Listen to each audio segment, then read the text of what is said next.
When I was a kid, I liked to build rock dams in a stream with my brother and our friend Chuck Buck in Colorado. And so for me, seeing a dam, any dam is interesting, but especially Hoover Dam, which I've been to once before. And my wife and I went there on the first day of our trip out west. And behind Hoover Dam is Lake Mead, which is the Colorado River, which is backed up for some odd miles, like hundreds of miles. And then in front of the dam, more modern bridge, is the Mike O'Callahan Pat Tillman Bridge. And I had to look up who Mike O'Callahan is or was, and he was the governor of Nevada. And he was a high school teacher once, and he taught Harry Reid, who became a U.S. Senator from Nevada. And then Pat Tillman, I know his story well. He played football for the Arizona Cardinals in Phoenix. And what made him stand out was after 9/11, he and his brother decided to enlist in the Army, and he quit his career as a pro football player to join the Army in order to go over to Afghanistan and try to find Osama bin Laden. And unfortunately, while he was over there, he was killed by friendly fire, where American troops were firing at him and those around him, thinking that they were the enemy. So it's a really tragic, unfortunate story, and it's such a well-told story by John Krakauer, who everything he writes is great. And he wrote the book Into Thin Air about climbing Mount Everest. He actually did that with a group and where they ran into a lot of trouble. And in this book, Where Men Win Glory, it's just very well written, and I think most people should read it. So to get your bearings, Nevada is on the west or the left side, and Arizona is on the east side. So when we flew into Las Vegas, and speaking of Harry Reid, the airport in Las Vegas is named after him. And then we drove straight over to Hoover Dam to take a tour, and then we were going to stay that night at Boulder City, which is right near Hoover Dam. And this is an aerial view of Lake Mead, and Hoover Dam is just a little white thing on the right side, and Boulder City is over to the left. That's where we stayed that night. So Hoover Dam is actually built in a little canyon called Black Canyon. It originally was going to be built further upstream in another canyon called Boulder Canyon, but they decided to build it here instead. And for a decade or so, it was called Boulder Dam, and then they changed the name to Hoover Dam after World War II. So when you go there, there's a parking garage. Everything that's built here is amazing to me because it's such rough terrain. For them to carve out anything, you have to do it out of solid rock. The dam, the powerhouse, the visitor center, the parking garage, everything. So there's the parking garage, and then the visitor center is right over there, and that's where we bought our tickets to take a tour, and we went down into the dam, which is the second time I've done that. The first time was way back in high school before the O'Callahan-Tillman Bridge was built, and it was very impressive then. It was very impressive this time. So you go right down to the bottom, down to the powerhouse level. So I think we took a couple different elevators, and you walk through narrow corridors. You're not going to dedicate a lot of space to hallways and corridors in a dam, whose main purpose is to hold back a terrific amount of water behind it. So for the most part, the dam is solid. And here's a view from the visitor center. While we were waiting for the tour to start, you could go outside and look out over the railing and look down at the dam. It was pretty impressive. And the whole time I did that, my wife didn't feel like going up to the overhead observation point, but I did. But the whole time you're there, they have a narrated recording that is pretty loud, but gives you all the facts you'd ever want to know about Hoover Dam. And there's looking down at the dam that we would subsequently go down into. So while we were walking through the dam tour, one of the graphics they had on the wall someplace, it took a picture of this, is it shows that how thick the dam is at the bottom, at the base. It's more than 200 100 yards thick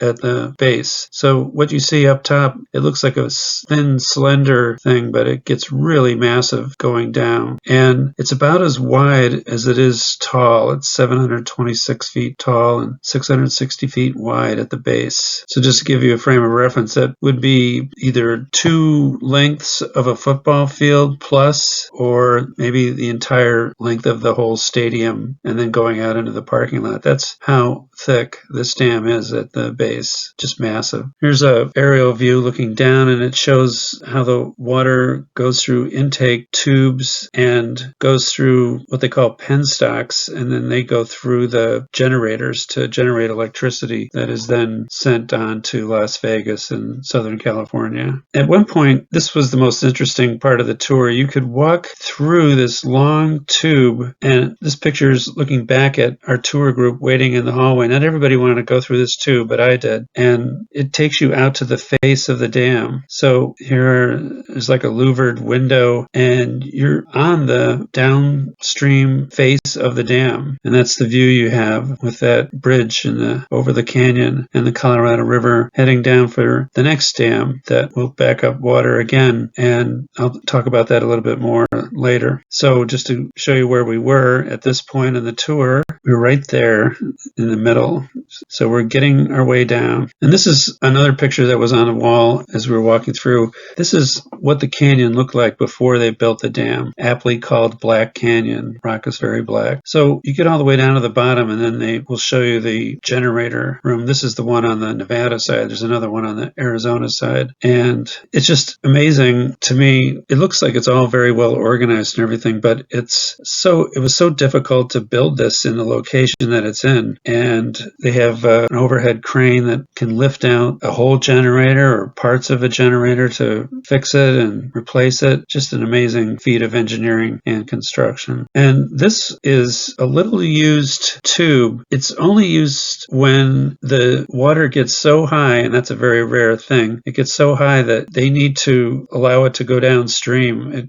Otherwise it would go over the top of the dam. So they drain it off through these major tubes, and they've only been in use twice since the dam was built because there's so much demand on the water and it's a very dry climate. So it's very rare for the dam to possibly be overtopped by the lake. So after the tour, we wanted to see some fresh air again. We walked along the top of the dam and we stared out at Lake Mead, and a lot of questions came to mind when we saw that bathtub ring along the sides, which means that the water was higher and it has since dropped, and it has dropped. I'll mention the different statistics, and they come from different places, so I just wanted to put them all together here in one place. But the top of the lake is 170 feet below what it has been at the maximum capacity, which is an elevation of 1,229 feet above sea level, with a maximum depth of 582 feet. Now that was in the 1930s, but now the lake isn't as deep because of silt that the river carries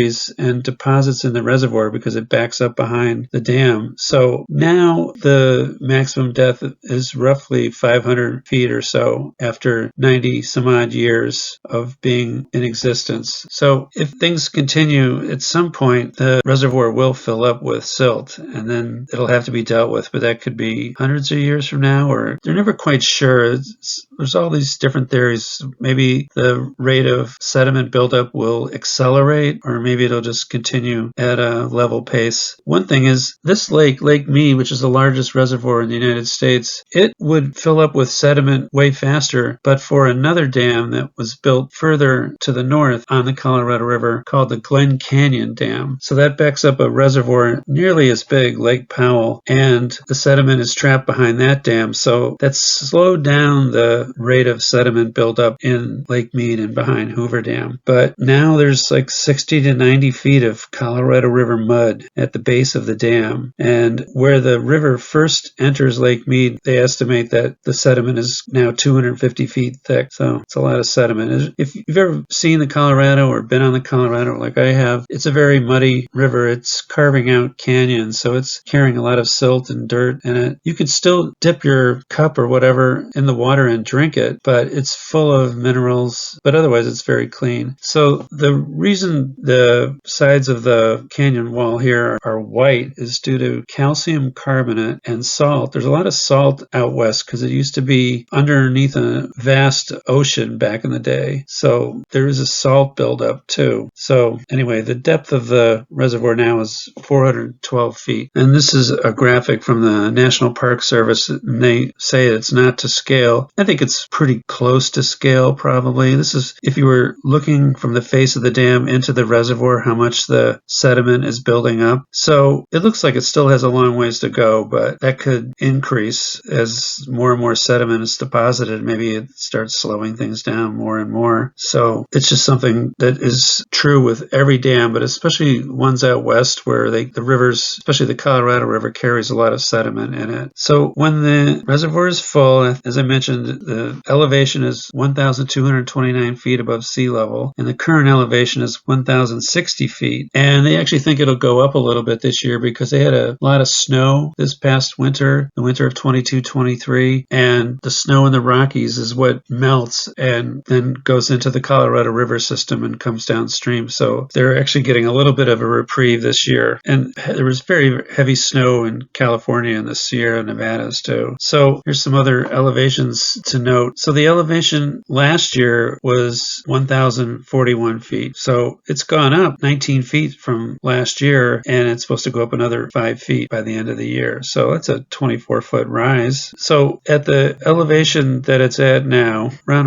1,060, 1,065, that's above the level at which the water can be taken out of the lake for drinking water or for irrigation, and there's still enough water to run the power generation turbines. But if the lake were to drop further, and by the way, the day we were there, it was in late May and it was 95 degrees. It was hot. So a lot of water evaporates from this reservoir. That's another way that they lose water. It's not just overuse, but you're putting a reservoir in one of the hottest, driest parts of the country. And if the elevation of the water drops to 950 feet, then the generators can't produce any more power. So that would be a major problem. People would have to get their electrical power from somewhere else. And then if it reaches the level of 895 feet, it can't get into the tubes that would direct the water downstream. So downstream would dry up until the lake somehow rose back up high enough to at least feed the river and the next reservoir downstream, Lake Havasu, which is critical for Southern California. That's where they get their water. So you would think, since we're so close to Las Vegas, that Las Vegas would get their water from Lake Mead, and they do, but the elevation of the lake has dropped. So that first intake shaft they had was at an elevation of 1,050 feet, and the lake dropped below that, so that intake shaft was no longer able to work. And so they've more recently put in deeper intake shafts in case the water keeps going down. So they've got one at 1,000 feet, and then the newest one is at 860 feet. So they're not taking any chances. They got to get their drinking water from somewhere, and this is pretty much the only place. There's not a whole lot of groundwater in Nevada, and even if you do, you can only use it so much until that's used up. So it's an interesting topic to me, how dry the Southwest is, but yet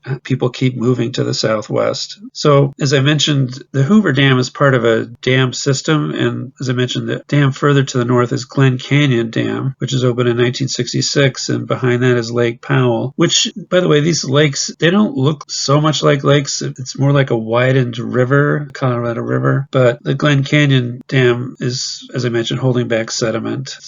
Otherwise it would be filling up Lake Mead really quickly. And then the Parker Dam is the next dam below Hoover Dam. And there are other dams on the Colorado too. And as I mentioned, the Parker Dam holds back Lake Havasu. It was built right after Hoover Dam, and that's where there's a huge long aqueduct to LA from the Colorado River from Lake Havasu. So Lake Havasu is much smaller than Lake Mead, and basically Lake Mead is holding water for LA, but it has to go downriver first down to Lake Havasu behind Parker Dam, and then it goes into the aqueduct to LA. Now, one of the things, I found this topic so interesting that I looked at various things, but I think one of the things in the Southwest that's going to have to be looked at more seriously, it has been looked at in the past off and on, is desalination. And it's very expensive from what I've heard, but on the other hand, Israel now gets 80% of their water from desalination plants. And if you look at the list of all the largest desalination plants in the world, and there's big ones in India and in Saudi Arabia, the U.S. doesn't have a single plant in the top 10. And the southwestern U.S. is very dry. So, and it's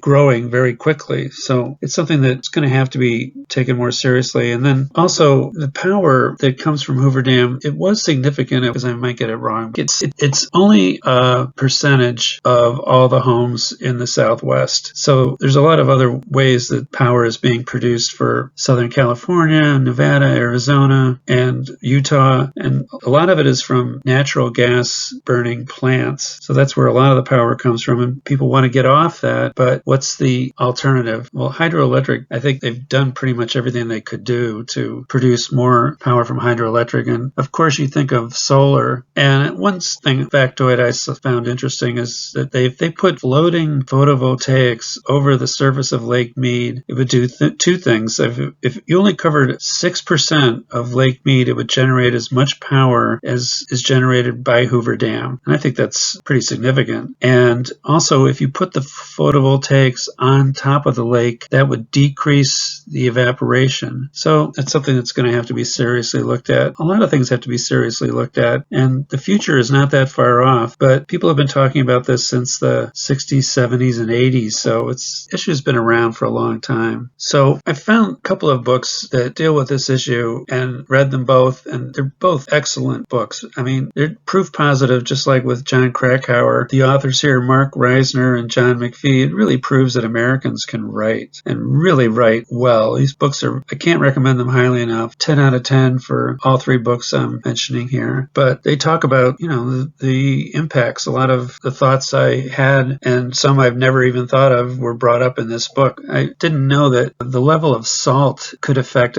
agricultural crops in the future as they keep drilling deeper and deeper for more groundwater. Well, the deeper you go, the more salty it gets because of the ancient ocean that used to cover the southwestern U.S. all the way up to Utah. So that's a factor. You don't want to be pumping salt water on your fields, or that's going to kill everything. So that's a factor. And just, it was a very interesting way. It's like reading fiction, but it's nonfiction. And both authors just do a great job of talking about the Colorado River and water issues overall in the Southwest. So with that, I wanted to look at the population and put it all in one place. So I chose the 6 states that I think of as the southwestern U.S. And you can just see here how the population has grown over time. I mean, about the time Hoover Dam was built in the 1930s, population was between, let's say, 5 and 10 million. By 1940, it was 10 million for the whole area. And then that has grown. You can see the growth rates.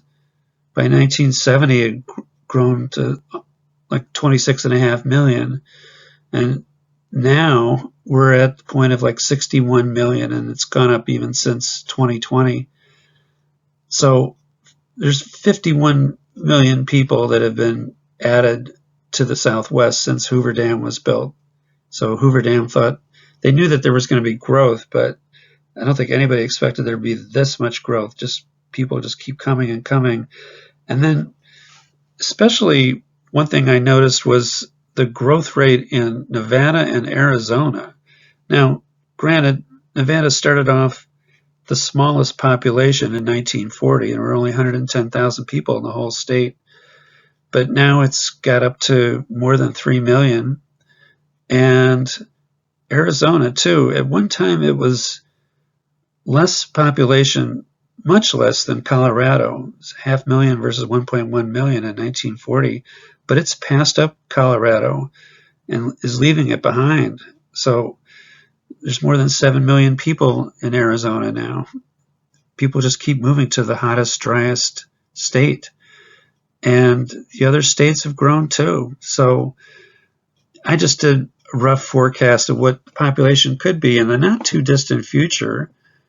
2040 is not that far off. And there could be 85 million people living in these 6 states. So it's almost a tenfold increase in 100 years, 1 century, from 10 million up to 85. Maybe I'm low. Maybe it's going to be higher. So people keep moving even though it's expensive, and if there's water issues and everything, but it just means that something has got to be done about the water situation. So with that, we finished walking around the top of the dam, and they have these intake towers at both sides, and one side is in the mountain time zone, that's Arizona time, and the other one is in the western time zone, Nevada time. So you lose an hour if you walk from west to east. And it's a good place to have your picture taken and look back over at that bridge that was really difficult to build. I think it took them close to a decade to build that bridge, longer than it took them to build the dam, which was about 4 or 5 years. And this is just a place where people can enter. I think dignitaries can go through here, and I just thought it was an impressive Art Deco design with a very bright gold door. So let me show you some video clips of our tour on the dam, and then after that I will show you around Boulder City and discuss things further.